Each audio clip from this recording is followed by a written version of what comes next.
Bonjour à tous, on se retrouve sur une première vidéo du chapitre équation de droite.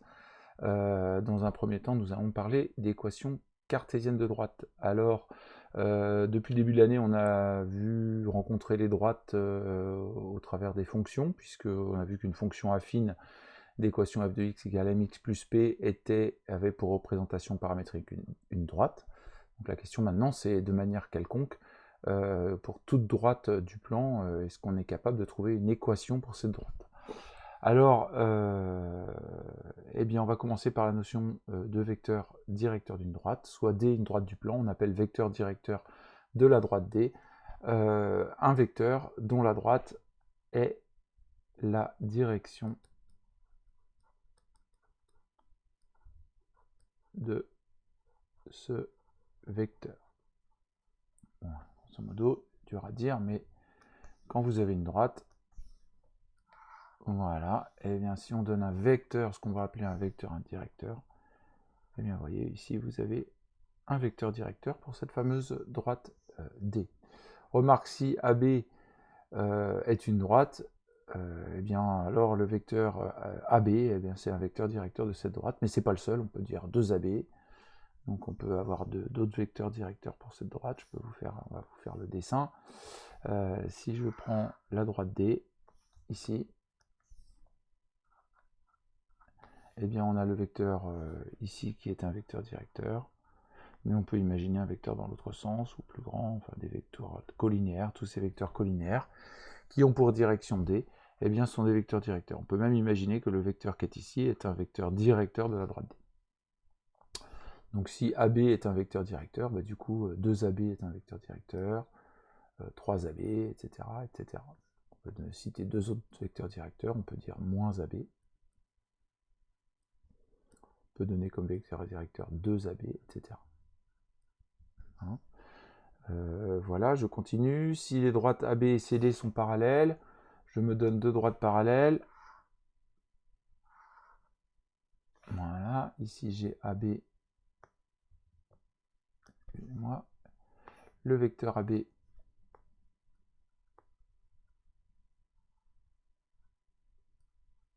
est un vecteur directeur de la première droite, et le vecteur CD, par exemple, ou dans l'autre sens, on fiche, est un vecteur directeur de l'autre droite. Mais du coup, ça veut dire que CD est aussi un vecteur directeur de D, et que AB est un vecteur directeur de D'. Voilà, puisque les droites étant parallèles, et bien les vecteurs sont collinaires. Voilà, alors on va regarder un petit peu comment retrouver un vecteur directeur d'une droite donnée représentée ci-dessous. Alors, il y a des cas particuliers, hein, si on prend la droite, on va prendre les cas particuliers. Si je prends D2 d'abord, eh bien le D2 d'abord, on a un vecteur U2.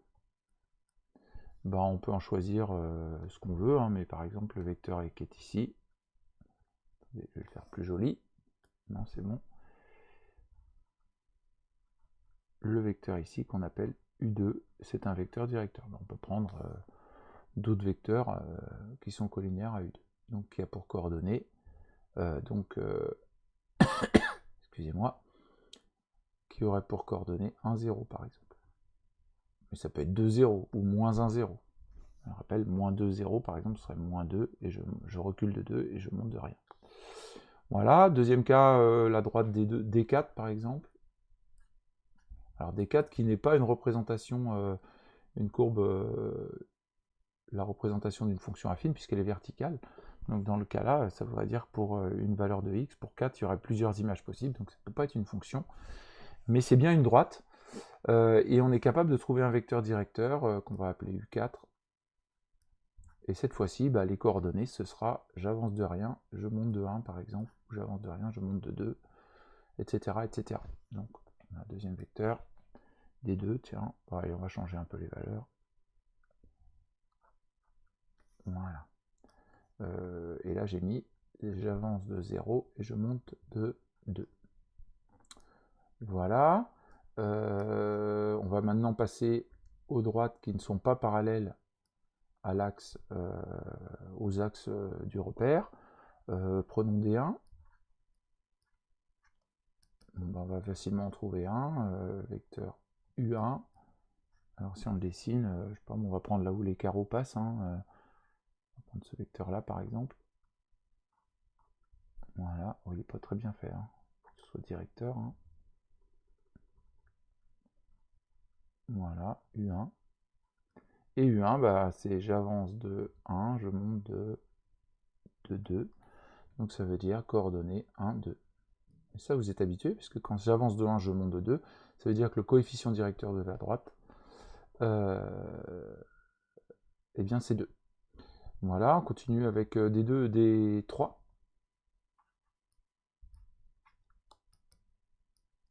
Je vais prendre U3.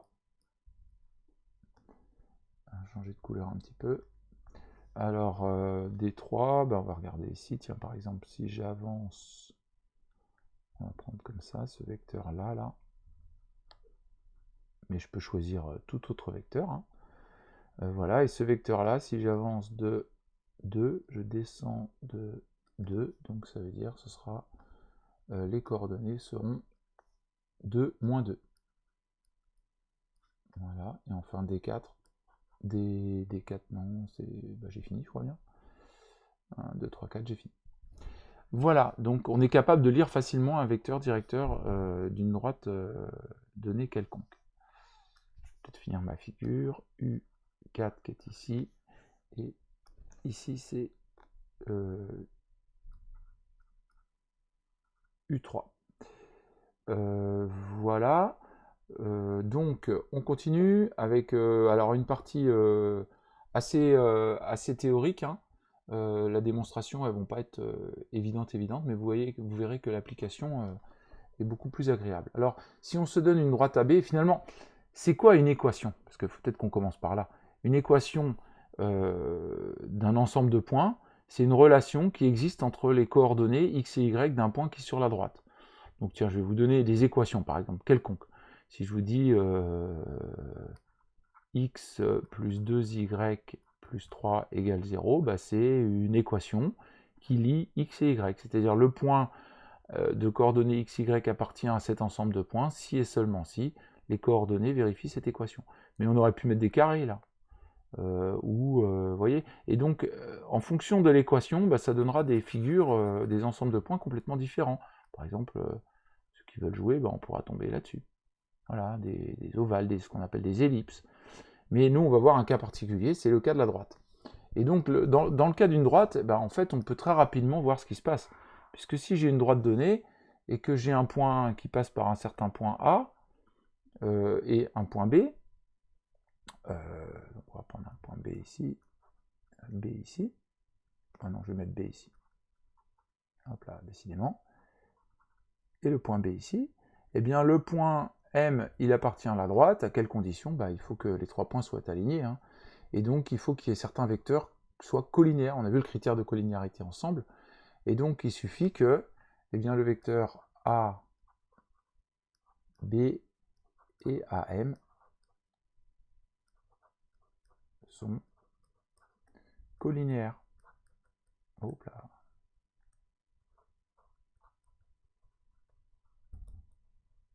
Collinéaires. Voilà. Et on aurait pu prendre BA et BM. C'était exactement la même chose. Alors comme on connaît le critère de collinéarité, on va pouvoir s'en servir. Supposons que le point M appartient à la droite, ça veut dire que les vecteurs AM et AB sont collinéaires.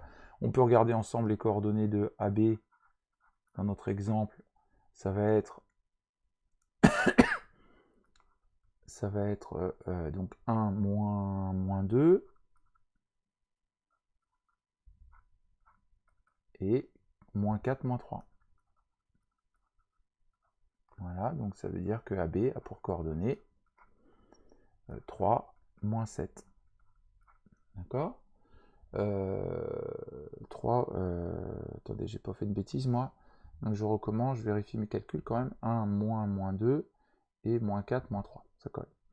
Donc voilà, et le vecteur AM dont on a besoin, mais on a déjà fait ça pour faire le critère de collinéarité. Donc ce sera x moins 2 et y moins 3. Voilà. Donc x moins moins 2, ça nous fera un x plus 2. Voilà. Donc le critère de collinéarité me dit que, eh bien, dire que AM et AB sont collinéaires, ça équivaut à dire que x, alors je ne vais pas mettre xy', mais on prend l'abscisse de AB, donc 3 fois l'ordonnée de AM. Alors je vais prendre dans l'autre ordre, hein, parce que j'ai mis dans cet ordre-là, donc on prend x plus 2 multiplié par 3 moins y moins 3 multiplié par moins 7. Eh bien, les vecteurs sont collinéaires si et seulement si les coordonnées sont proportionnelles, c'est-à-dire cette relation-là égale cette expression-là vaut 0. Donc on peut simplifier ça maintenant. On va développer le 3, donc ça fait 3x plus 6. Ici, moins par moins, ça fait plus. Donc ça va nous faire plus 7y. Et moins multiplié par moins 3 multiplié par moins 7, ça nous donnera moins 21.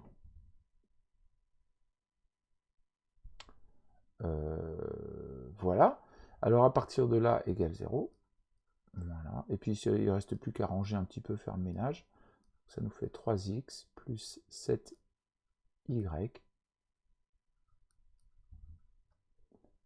Décidément. 7y moins 15. 15 et 6, 21. Donc égale 0. Voilà. Et bien ça, c'est ce qu'on appelle une relation qui permet de dire que si le point M de coordonnées x, y, si un point de coordonnées x, y vérifie cette équation, et bien dans ce cas-là, ça veut dire que le point appartiendra à la droite AB. On peut vérifier d'ailleurs, hein, si je remplace A par x par moins 2 pour les coordonnées de A, ça va faire moins 6 y par 3, ça va faire 21, et moins 15, moins 6 plus 21 moins 15, ça donne bien 0, et puis on pourrait faire pareil pour le point B, ça fonctionne aussi.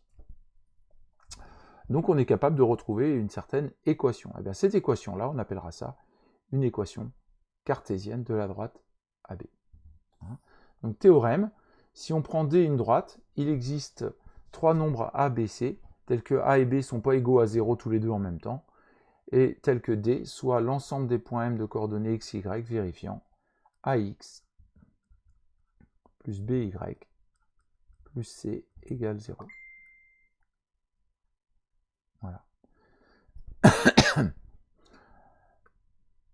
Voilà, pour une droite, on a cette relation-là. Et réciproquement, on pourrait se dire, bah oui, mais si j'ai une relation comme ça, AX plus BY plus CZ comme équation, est-ce que ça donnera forcément une droite? Eh bien, c'est ce qu'on va prouver. Oui, ça donne bien une droite dans ces cas-là. Donc l'ensemble des points M de coordonnées x, y tels que AX plus BY plus C égale 0 est une droite.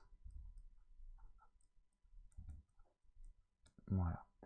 Alors, eh bien, cette écriture, ce type d'équation AX plus BY plus C égale 0 est appelée une équation cartésienne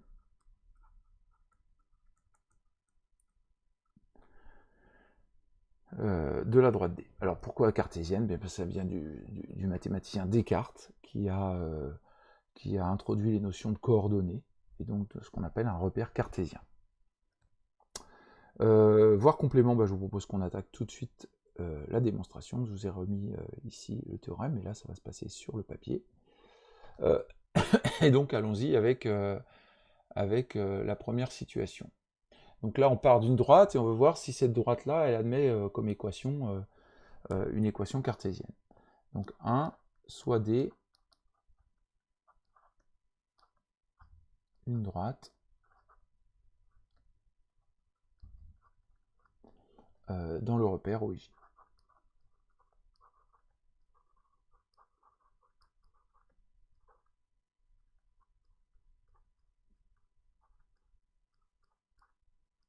Bon, eh bien il y a différentes situations. Il y a le cas où la droite est parallèle à l'axe OY. Hein, donc on va dire cas numéro 1. D est parallèle à l'axe OY. On peut faire un petit dessin.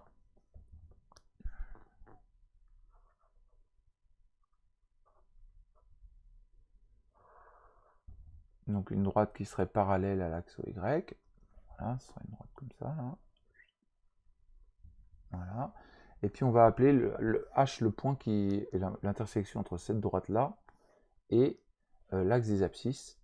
Donc le point H, voilà, qui aura lui pour coordonnée petit h, et puis en ordonnée, bah, du coup ce sera 0. H on ne sait pas, hein, mais petit h est 0. Donc on l'appelle ça soit H de coordonnées petit h 0, l'intersection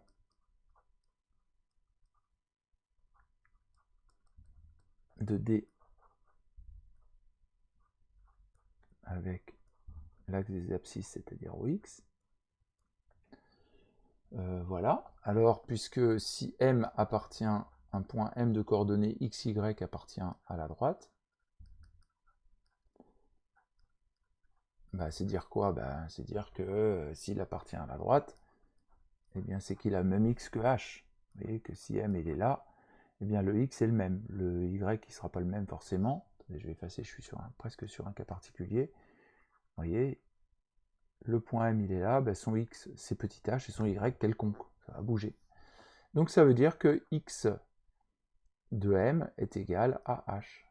Voilà. Et bien ça, c'est presque la même écriture que ce qu'on a vu sur une équation cartésienne. C'est un cas particulier, parce qu'en effet, regardez, ça fait 1x plus 0y moins h égale 0. Donc c'est bien de la forme ax plus b y plus c égale 0. Hein? Avec ici, on aura a égale 1, b égale 0, il n'y a pas de y, et c égale moins h. Voilà, donc on a prouvé que dans un cas particulier, si c'est une droite qui est parallèle à l'axe des ordonnées, ok, on est capable de l'écrire, l'équation sous la forme ax plus by plus c, même si c'est très particulier. Voyons le cas numéro 2. Donc D n'est pas parallèle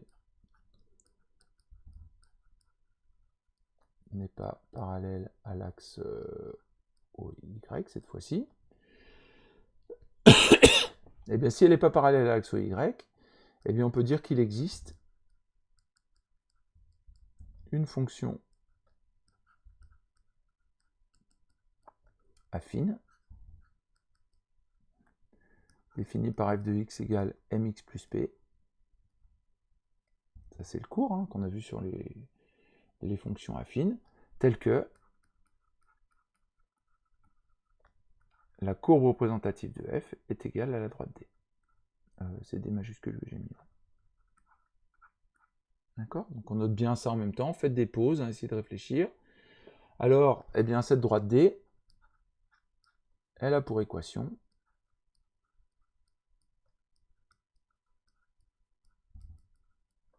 y égale f de x, ce qui équivaut à dire, eh bien, y égale à mx plus p. Voilà. Donc maintenant, il suffit de tout passer du même côté. On obtient, eh bien, je vais tout passer à droite, 0 est égal à mx moins y plus p. Et donc on retrouve bien l'équation cartésienne avec cette fois-ci le a qui vaut m, le b qui vaut moins 1 et le c qui vaut p.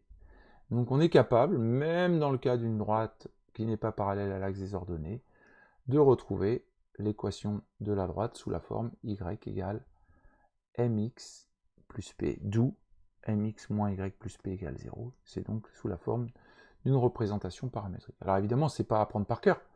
L'idée là, c'est théoriquement d'être certain que dès qu'on donne une représentation, une équation cartésienne sous la forme ax plus by plus c égale 0, ça correspond à une droite. Et là, on vient de le voir, que si on a une droite, alors son équation, c'est forcément ça.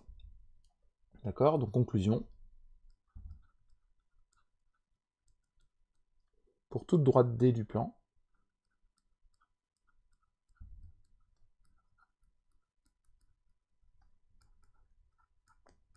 il existe A, B et C, trois nombres réels, tels que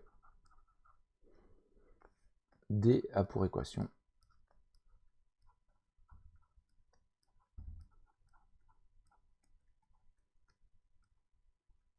or ax plus by plus c est égal à 0.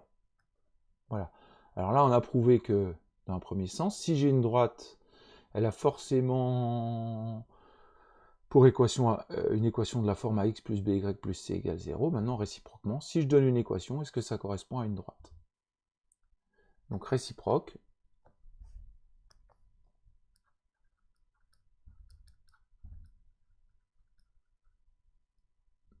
Là encore, hein, je vous parle, les élèves qui vont faire un bac général, c'est très important de se familiariser avec la notion de démonstration. Pour les STI 2D, on sera un peu plus dans l'application. Voilà, alors réciproquement. Donc on considère un ensemble de points M, de coordonnées x, y, qui vérifie une équation cartésienne quelconque. Donc soit l'ensemble, on va pas l'appeler D encore, on ne sait pas encore si c'est une droite, on va l'appeler l'ensemble E, des points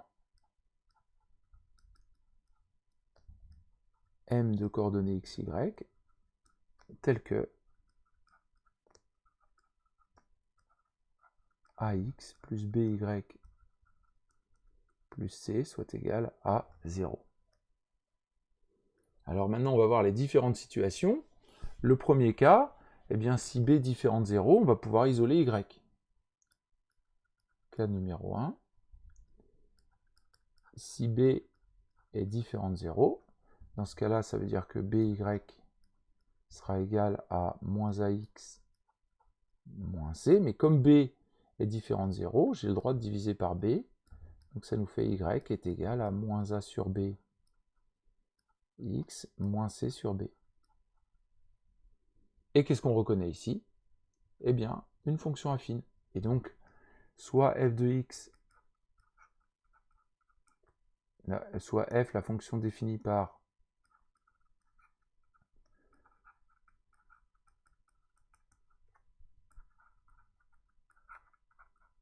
f de x est égal à moins a sur b x moins c sur b, eh bien, on peut dire que la courbe représentative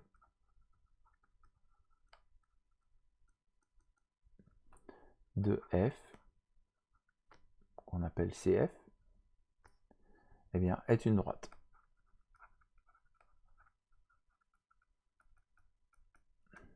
Hop là, j'ai un peu avancé là, trop vite. Excusez-moi, est donc une droite.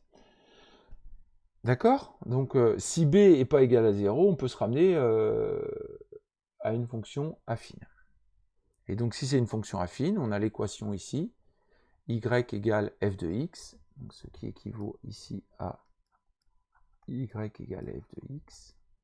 Donc ici, ça veut dire que l'ensemble des points M de coordonnées x, y, c'est l'ensemble des points M qui vérifie y égale f de x, mais on sait que la représentation, la courbe représentative de la fonction f, puisqu'il s'agit d'une fonction affine, j'ai oublié de le dire, f est une fonction, excusez-moi,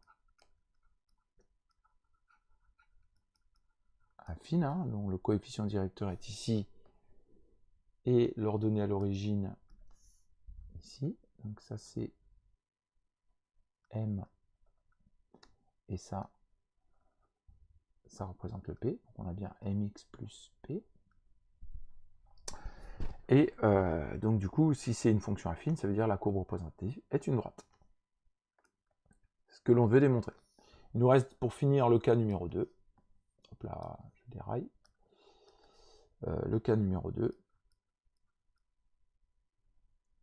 Voilà.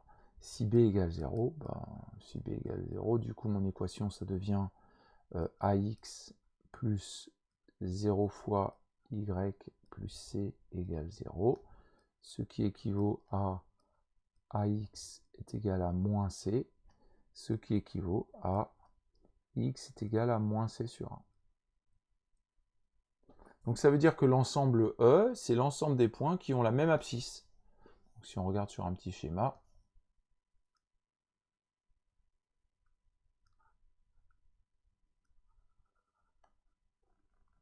voilà, imaginons que j'ai moins C sur A ici.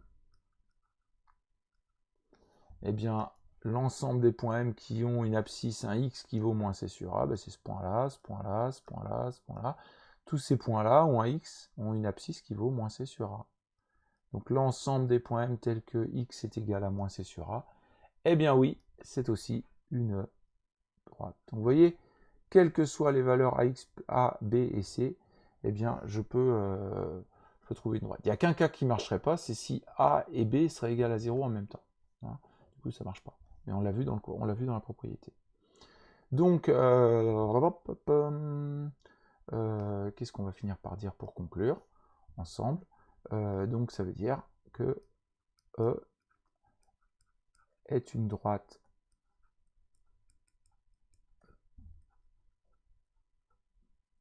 passant par un certain point H de coordonnées moins C sur A, ordonnée 0, et parallèle à l'axe OY. Voilà, donc dans tous les cas, si j'ai une écriture AX plus B, une équation AX plus BY plus C, eh bien dans les deux cas, de toute façon, ça donnera une droite. Et dans l'autre sens, on a dit que si j'ai une droite, eh bien l'équation, nécessairement, elle s'écrit sous la forme AX plus BY plus C égale 0. Voilà qui conclut. Alors c'est bien théorique, mais maintenant qu'on l'a prouvé qu'on en est sûr, eh bien on va pouvoir s'en servir. Et là pour cela, je reviens à l'exemple avec A et B. Équation cartésienne, donner l'équation cartésienne de la droite D, ben, qu'est-ce qu'on va faire? Ben, on va pouvoir se servir de la même façon qu'on l'a fait tout à l'heure. Vous voyez que là, on n'a pas besoin de la théorie, hein, on peut se servir de la collinéarité. On peut dire que M appartient à la droite AB. Ça équivaut à dire que AM et AB sont collinéaires. Voilà, je calcule AM de côté. X moins 3, Y moins 5. Et puis AB, peut-être que je peux le faire de tête, arrivée moins départ. Hein. Donc ça fait 2 moins 3, ça va donner moins 1. Et 4 moins 5, ça donnera moins 1 aussi. Je me trompe pas. Ouais, c'est pas terrible. L'exemple là est pas terrible. Hein. Tiens, attendez, je change. Si vous voulez bien, je vais mettre un 7 ici, ce sera plus cool parce que sinon on va confondre les 1 là. Excusez-moi, j'ai oublié de changer sur la fiche. Donc ici, pour la deuxième coordonnée, ça nous fera 7 moins 5, ça nous donnera 2. Voilà, pour l'exemple, ce sera plus pertinent. Donc ça veut dire, d'après le critère de collinéarité, x moins 3 multiplié par 2, moins y moins 5 multiplié par moins 1 égale 0. Alors je peux peut-être multiplier d'abord, ça fait 2x moins 6, on développe là. Voilà. Puis le moins par moins là, ça va donner plus 1, donc ça donnera plus y moins 5. Voilà, il ne reste plus qu'à ranger sous la forme d'une équation cartésienne. Donc 2x plus y, voilà, moins 11. Non, pourquoi j'ai 5 moi là? Non, j'avais dit... Est-ce que je me suis trompé? Je vérifie. Non, ça colle ce que j'ai dit. Donc je vérifie vite fait pour être sûr que je ne vous emmène pas dans une bêtise.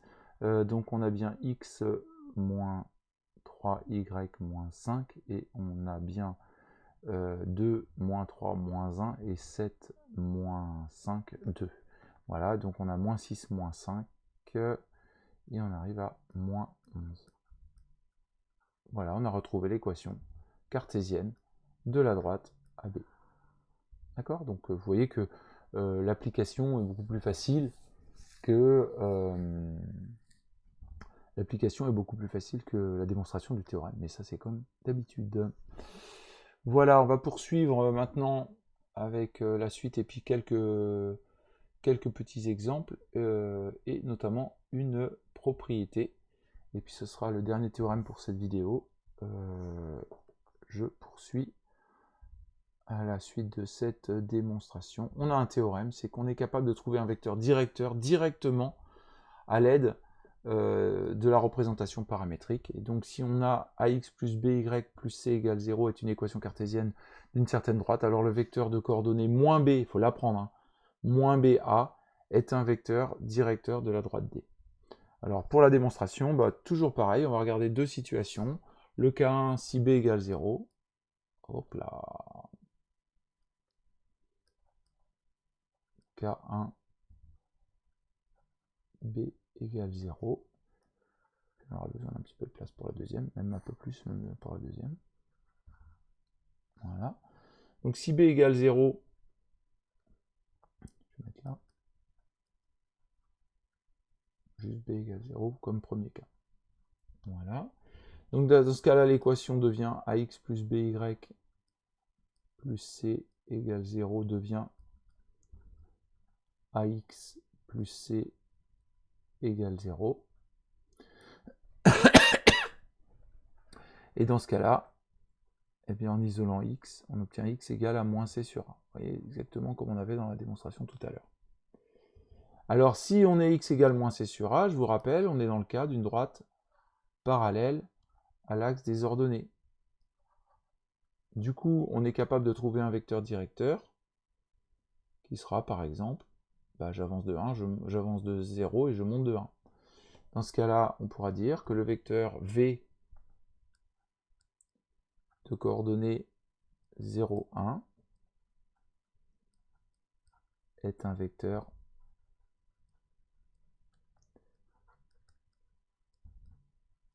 directeur de D. Voilà.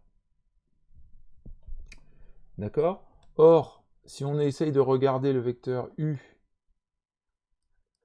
de coordonnées moins BA, eh bien vous voyez que les coordonnées, puisque B vaut 0, eh bien donc ça veut dire que les coordonnées, ce sera 0A. Mais entre 0,1 et 0A, eh bien on peut dire que U et V sont collinaires.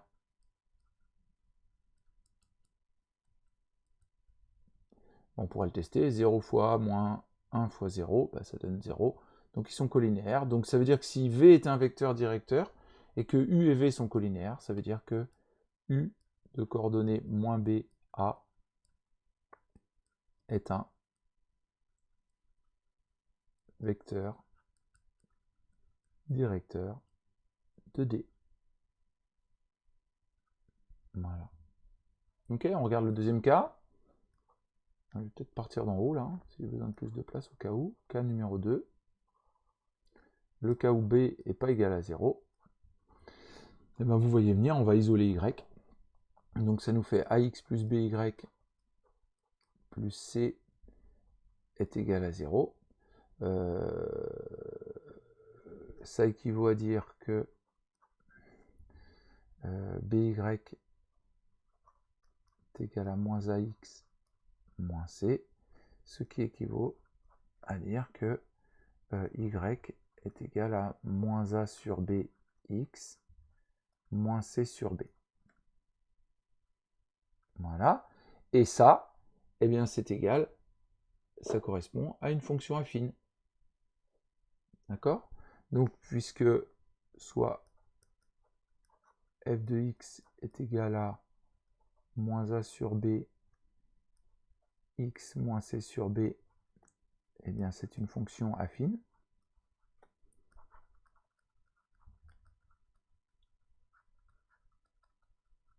Et donc d'après le cours, eh bien puisque ça correspond à m, d'après le cours sur les fonctions affines, eh bien ça veut dire que le vecteur u de coordonnées, on va l'appeler v toujours, hein, v de coordonnées j'avance de 1, je monte de moins a sur b, est un vecteur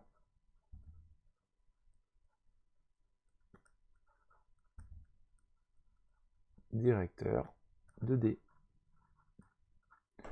Alors, c'est toujours pas moins BA, mais c'est pas grave, parce que si je multiplie tout ça par moins B, donc si je prends moins B fois le vecteur V,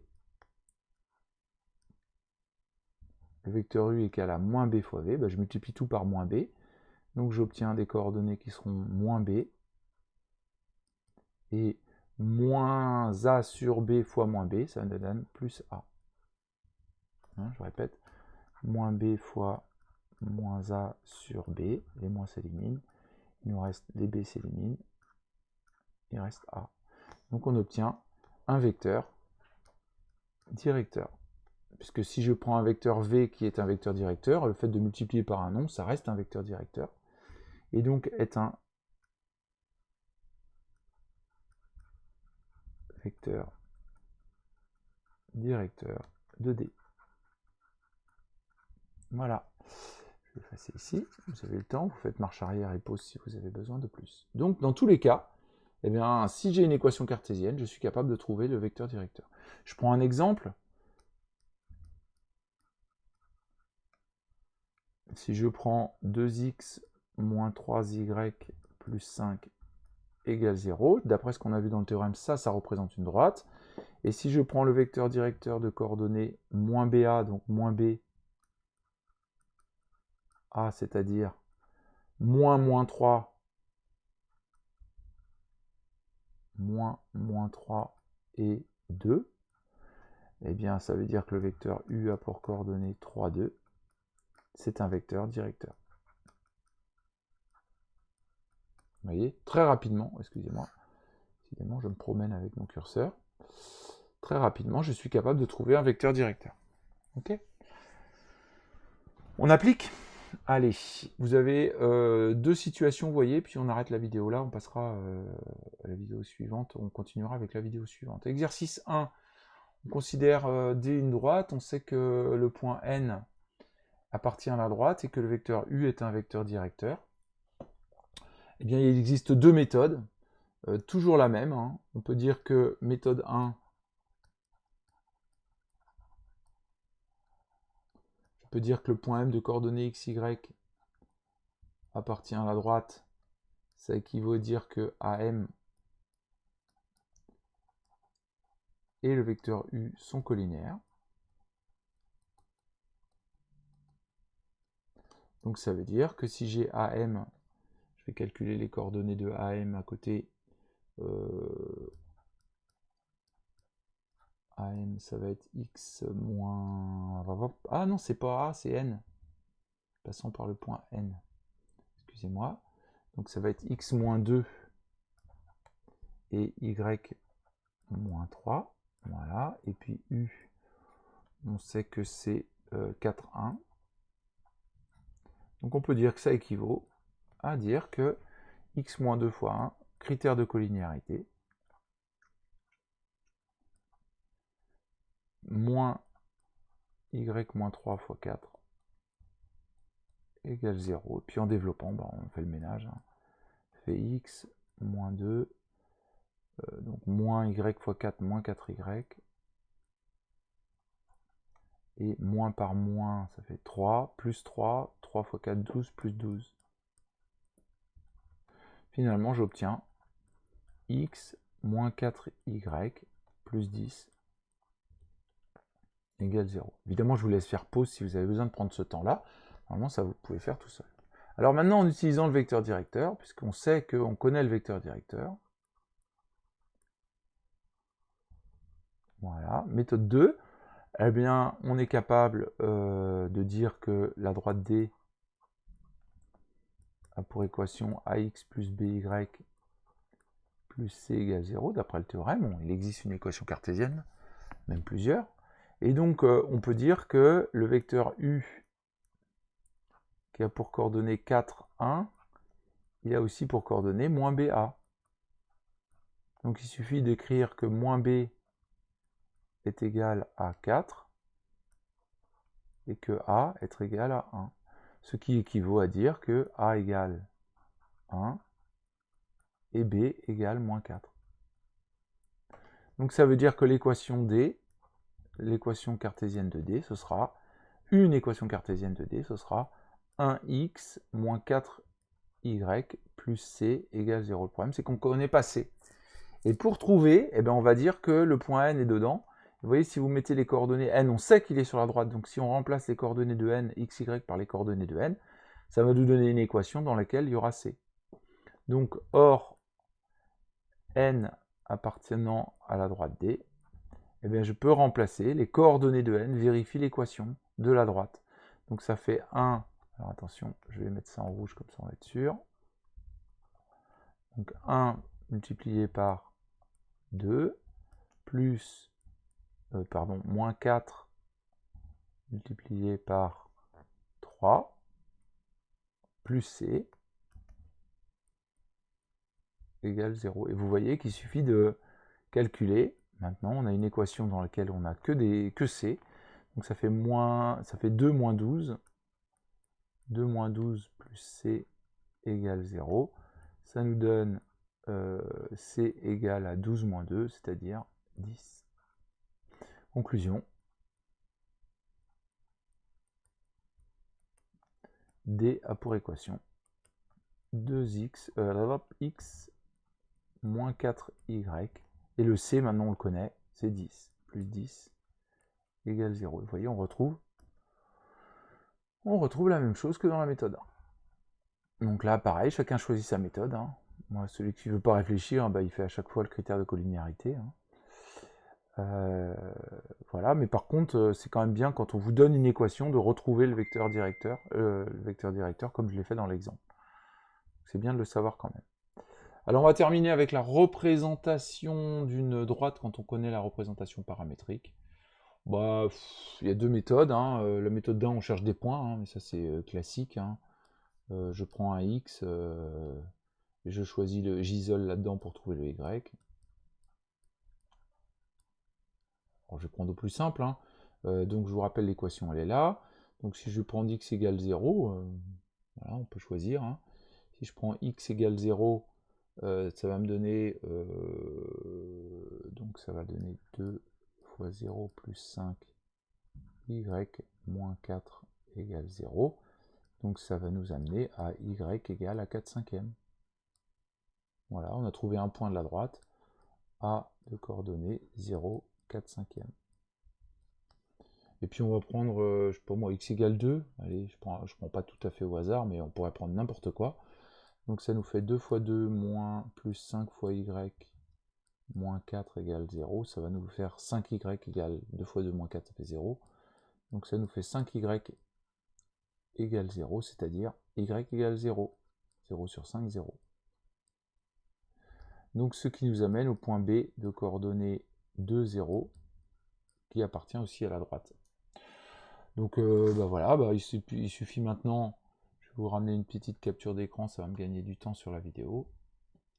Il suffit maintenant de retracer ça. On place les deux points. Vous avez le point A de coordonnées 0, 4 cinquièmes, le point B de coordonnées 2, 0, et puis on sait que eh bien, cette droite passe par ces deux points, donc il suffit de tracer la droite qui passe par A et B. Enfin, on va voir la méthode 2, qui utilise le vecteur directeur. La méthode 2, alors dans cette méthode, eh bien, on utilise un point de la droite, et donc on connaît un vecteur directeur. Je vous rappelle, l'équation c'est donc 2x plus 5y moins 4 égale 0, donc le vecteur u de coordonnées moins ba, c'est-à-dire, donc ça fait moins 5, il ne faut pas se tromper dans l'ordre et les signes, hein, moins 5, 2, est un vecteur directeur de D. Voilà. Donc ça veut dire que il suffit maintenant, je vais un peu à l'arrache, je sais qu'elle passe par le point, cette fameuse droite, bah, il faut qu'on trouve un point quand même. Bah, au moins un point. Hein. Donc on va choisir si, je sais pas moi, si je prends x égale 2, allez, ça va m'éliminer comme ça, pareil. Si, bah on l'a ici, hein. Si x égale 2, ça nous fait, bah vous l'avez, bah non, je vais le recopier. Si je remplace x par 2, ça fait 2 fois 2, plus 5y moins 4 égale 0, et même chose qu'au-dessus, ça nous donne y. 5y égale 0, c'est-à-dire y égale 0. Donc ça veut dire que le point B de coordonnées 2, 0 appartient à la droite. Donc pareil, même chose, je connais le point B qui appartient à la droite. Vous voyez? Et puis maintenant, bah, je connais un vecteur directeur, c'est moins 5, 2. Donc il me suffit de dire, je recule de 5, je monte de 2, et j'obtiens le vecteur directeur qui passe par ces deux points. On va le dessiner. Voilà mon vecteur directeur. Et pour tracer la droite, bah maintenant c'est bon, je connais elle passe par un point et je connais le vecteur directeur. Donc j'ai plus qu'à tracer cette droite. Alors, je vais essayer à l'arrache comme ça. Voilà, j'ai pas ma règle moi et mes carreaux. Voilà, j'ai deux façons donc. Soit je cherche deux points, comme on fait finalement la courbe représentative d'une fonction avec un tableau de valeurs, hein, mais sauf que là il suffit de deux points. Soit je prends un vecteur directeur et un point, et puis là je sais tracer la droite. Voilà. Je vous remercie de votre attention. On va poursuivre sur la deuxième vidéo qui sera consacrée aux équations réduites de droite. Voilà, merci de votre attention et rendez-vous sur la prochaine vidéo. Au revoir.